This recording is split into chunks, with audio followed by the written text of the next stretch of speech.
Hello friends, இன்னைக்கு நேத்து சுட்ட சப்பாத்தி 2 இருந்துச்சு. சரி அத வச்சு ஏதாவது பண்ணலான்னு யோசிக்கும்போது தான், சரி இத வச்சு கொத்து சப்பாத்தி பண்ணலான்னு சொல்லிட்டு அப்படியே சப்பாத்திய ரோல் பண்ணி சக்குன்னு கட் பண்ணி எடுத்துக்கிட்டேங்க. ஸோ கட் பண்ணது எடுத்து பார்த்தா அப்படியே நூடுல்ஸ் மாரி இருந்துச்சு.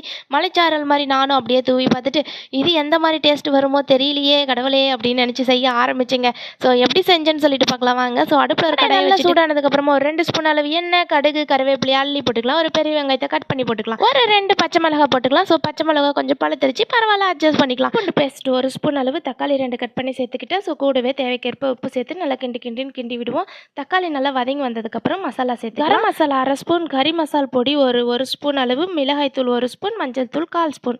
ஸோ எல்லாம் சேர்த்துட்டு நல்லா கிண்டி விட்டு தண்ணி ஒரு டீ டம்ளர், சின்ன டீ டம்ளரில் ஒரு 1/4 டம்ளர் அளவு சேர்த்துட்டு நல்லா கலரி விடுவோம். ஸோ தண்ணி எல்லாம் ட்ரை ஆகிட்டு மசாலா எண்ணெய் பிரிஞ்சு வரும்போது ஒரு முட்டையை அடித்து சேர்த்துக்கலாம்.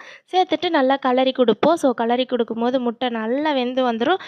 அடுத்து என்ன நம்ம ஹீரோ சப்பாத்தியை உள்ளே இறக்க வேண்டியதான். ஸோ பார்த்தீங்களா, சப்பாத்தி நான் இந்த ஷேப்பில் கட் பண்ணி வச்சுருக்கேன்.